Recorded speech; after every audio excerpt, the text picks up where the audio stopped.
Loška dolina je samostojna občina od leta 1998. V grbu je podoba svetega Jurija, farnega zavetnika župnije Stari Trg.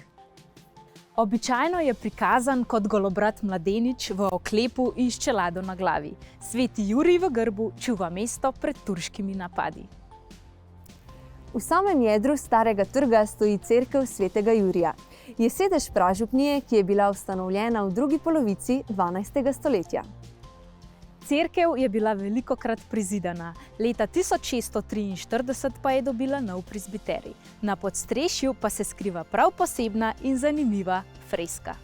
Živjo, sem Sandi Žnidaršič in tukaj se zdaj nahajamo pred cerkvijo, ker sem jaz začel svojo versko pot pri 14 letih. Takrat so me prijatelji povabili, da se udeležim svete maše in podobnih dogodkov v naši župniji in sem postopoma spoznaval ljudi, župnijsko skupnost nasploh in vseh dogodkov, ki se jih lahko tukaj udeležiš. Postopoma sem utrjeval svojo vero, dokler nisem potem pri 16 letih se odločil do našega župnika pristopiti in vprašati, če lahko opravim zakramente, krst, birmo in prejmem upajilo. In tako sem po enem letu tudi za Veliko soboto leta 2018 prejel vse zakramente tukaj v cerkvi in od takrat naprej se aktivno udeležujem vseh dogodkov. Sem član pevskega zbora, bil sem tudi aktiven skavt do svojih najstniških let in še vedno sem aktiven animator in vedno se rad udeležujem svete maše, še posebej med tednom, ko je vzdušje še tako bolj mirno. Lepo pozdravljeni, sem Blaž Dobravec, prihajam iz sosednje župnije Bloke in sem župnik tukaj v Loški dolini, konkretno v župniji Stari Trg pri Ložu. Opravljam tudi župnijo Babno Polje, ki je posebej znana po dolgih mrzlih zimah. Čeprav letos tudi v Babnem Polju ni pretiranega mraza. Smo v samem srcu Notranjske, župnija je zelo stara. Pred desetletji so praznovali že 800-letnico župnije, sedaj gremo že proti 700 letim, torej gre za pražupnijo, iz katere je kasneje išlo več drugih župnij. Posebnost te župnije je, da je že po dobrih 200 letih imela 20 podružnic. Kasneje so dodali še 4, tako da mora župnik tukaj upravljati z 2 župnijskima cerkvama in 24 podružnicami. Konkretno smo v župnijski cerkvi svetega Jurija, mučenca, pomladnega svetnika. In posebnost te cerkve je, da se prepleta v njej več slogov. Bila je prvoromanska bazilika z ravnim lesenim stropom, kasneje so prizidali gotski presbiterij, še kasneje pa so jo barokizirali.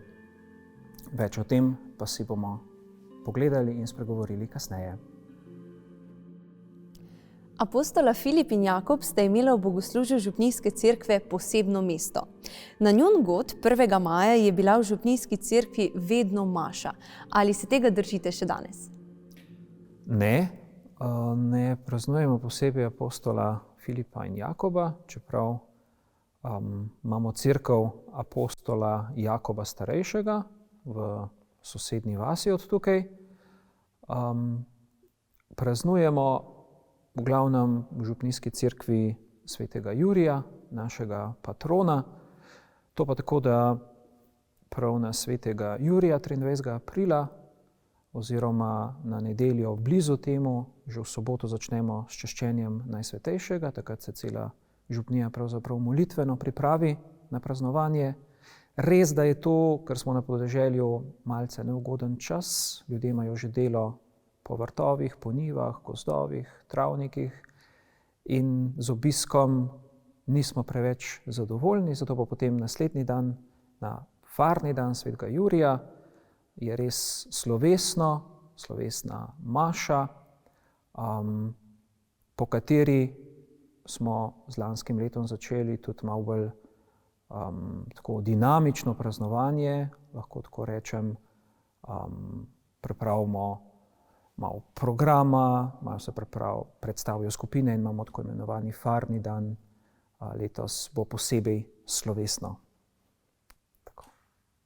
Ker je cerkev tako starodavna, sigurno skriva kaj zanimivega in kaj posebnega.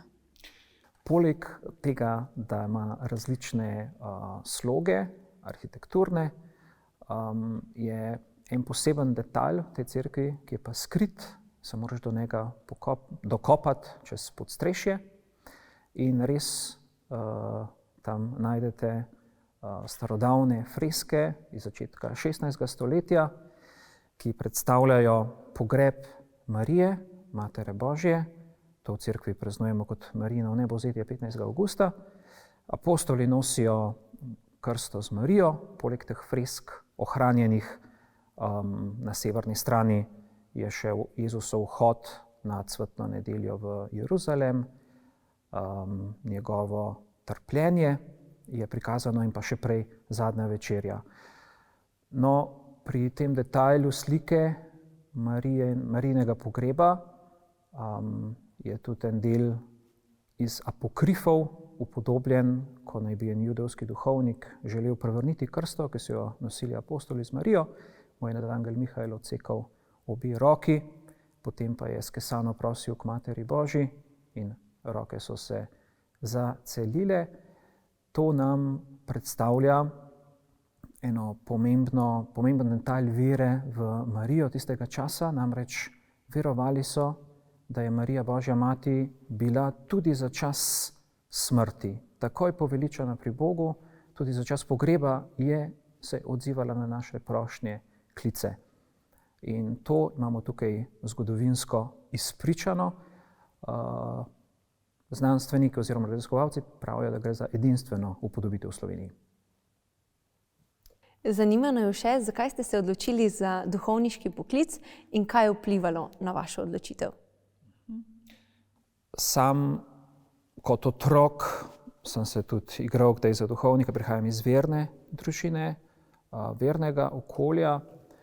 Kasneje pa je ta klic, ki nikoli ni bil tako izrazit, precej zamrl. V gimnazijskih letih sem se celo malo oddaljil od Boga, pa vendar prav na koncu gimnazije kot maturant sem bolj močno doživel sploh resnico, da je Gospod Jezus živi Bog, da ni samo ena zgodovinska oseba, o kateri se učimo, da so zakramenti, ki so nam dani, res živi, nas neprestano vabijo k veri, da molitev je res osebni pogovor z Bogom. To je bilo zame pravzaprav eno novo rojstvo, nekako na koncu gimnazije, pa potem še v začetku študija. Vpisal sem se na biotehniško fakulteto smer lesarstvo. V ta študij se nikoli nisem v resnici poglobil. Opazoval sem profesorje, kako navdušeno razlagajo strojništvo, anatomijo lesa in različne bolj specialne predmete. Nisem pa v tem se dobro počutil ali res užival. Opazoval profesorje ljudi, moje sošolce, kako so v tem nekako se poglobili lažje v to. Jaz sem pa vedno imel hrepenenje po nečem več. Se prav spomnim profesorja, ko sem eno obdobje zaradi bolezni manjkal, pa sem ga poklical, če mi pride razložiti pod mikroskopom eno lesno strukturo, ki jo nisem razumel. Pa je nekaj časa gledal mikroskop, potem pogledal mene in rekel, veš kaj, to pa sam Bog ve, zakaj je tako. Tisti profesor je prej na predavanjih celo izrecno nasprotoval nekako Bogu, je večkrat pod vprašaj postavil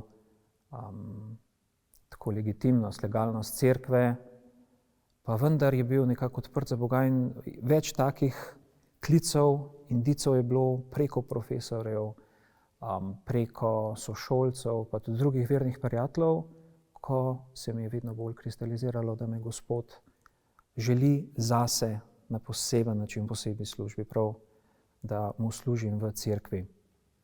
Tako da, v bistvu moja odločitev je bila sam privolitev na klic. Ja, želim ti slediti, želim služiti cerkvi.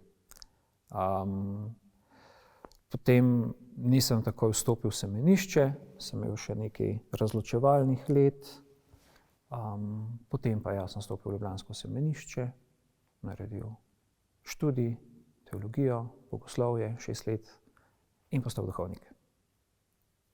Hvala za vaš čas in za predstavitev cerkve.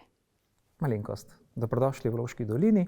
Malo manj znani kraji so, vendar čudoviti, lepi, mirni, tako da vabljeni tudi na obisk številnih cerkva, ki jih imamo tukaj.